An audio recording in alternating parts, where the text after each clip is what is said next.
When you're coming on a big trip, always good to have a backup drone. Here is the good old Mini 1.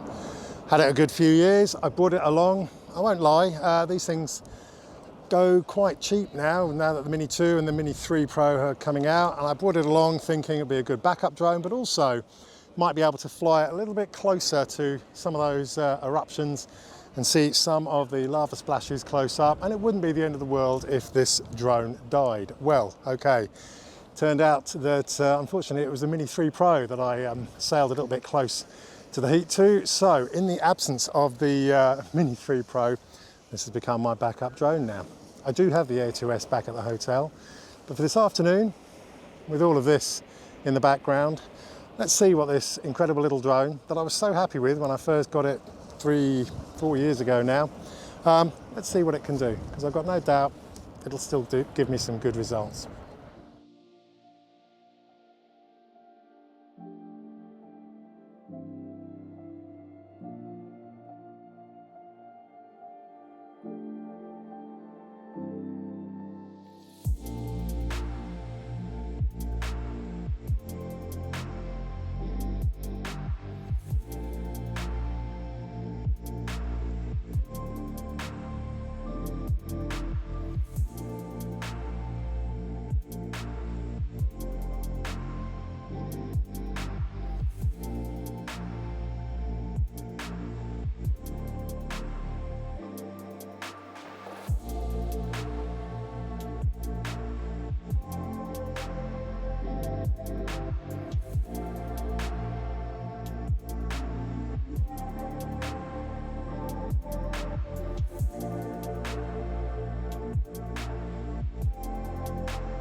What a little trooper.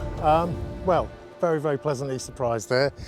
Flew without any problems whatsoever, a few strong wind warnings, and a little bit disconcerting to see the aircraft overheating message pop up there, because I really thought I was keeping things a little bit safer this time.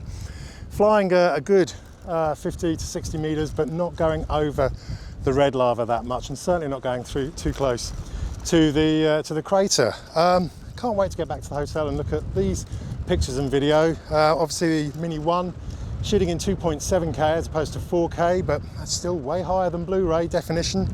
And I think it should have taken some pretty decent pictures there. So if any of you are considering a small backup drone, a spare drone, I think the Mini 1 is still a great contender to have there. So yeah, very, very impressed with it. Great to see it's still very capable of taking amazing footage and pictures. Anyway, as ever, little thumbs up, help the video cause. Until next time, you have fun, happy flying.